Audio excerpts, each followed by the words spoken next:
Good morning, this is May Valensky with Driving Markets. Okay, so let's have a recap as what is driving markets today, and let's see where we're going.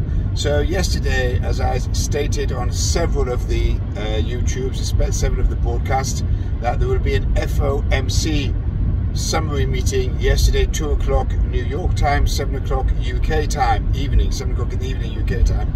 And they came out and they said that they will raise interest rates, but at the moment they don't have much intention, simply because they're hoping that the tapering bond buying program will do sufficient to dampen inflation. And then Jerome Powell, the Fed chairman, spoke immediately afterwards and effectively contradicted what those minutes said, and stated that from March the economy could withstand a rate rise every month.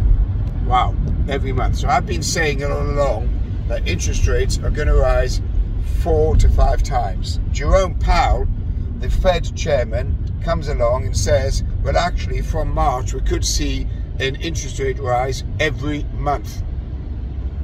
Wow, interest rate rise every month at 0.25%. You're talking around about 1.8%, 1.7% at the end of the year in the States. That is a lot more than the forecast of 3 interest rate rises of 0.25%.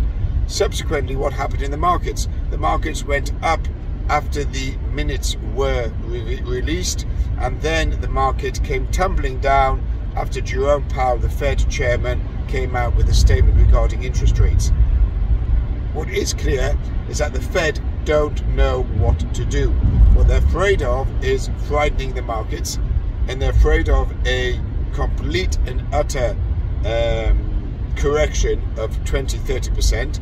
So they're trying to state 2 points into the investors to try and calm them down, but it's done the opposite effect. What actually has happened is it's caused more uncertainty, and more uncertainty leads to more fear, and more fear leads to more volatility.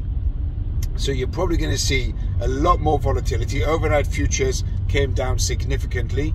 They're already down in the US, down 400 points. The FTSE futures down 100 odd points. You've got the Nasdaq futures are down 250 points. So we don't know where it's going to go today.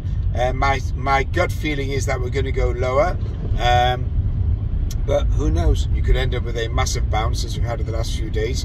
In my opinion, I think that's unlikely.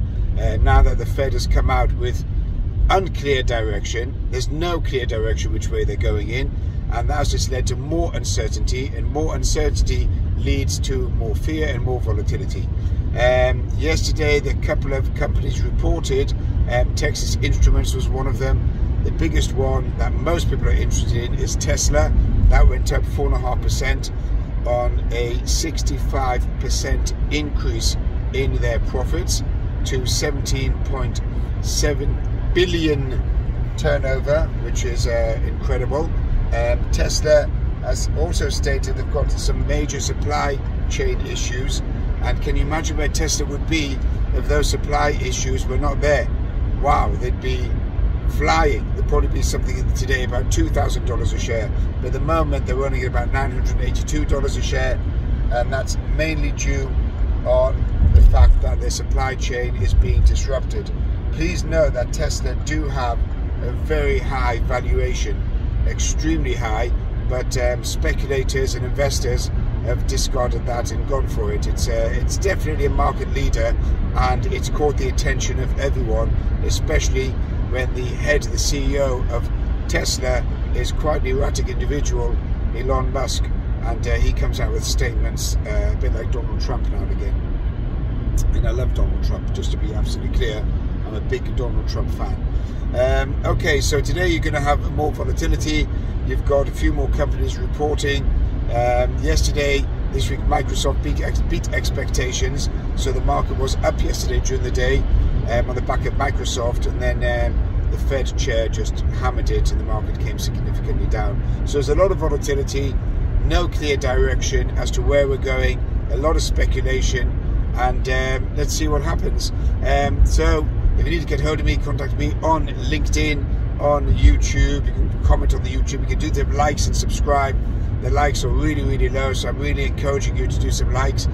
Contact me on WhatsApp and also on Instagram. I'm going to do another Instagram video for about 30 seconds to 1 minute for those people who just don't have time to listen to a 5-6 minute YouTube broadcast. So I'm trying to cover everyone's energy levels and everyone's aspirations and everyone's tolerance, so bear with me. If you do like it, like the videos. Remember, when you trade small, allow for big movements, and wish you all the success. Have a good day. This is Meir Walensky with Driving Markets.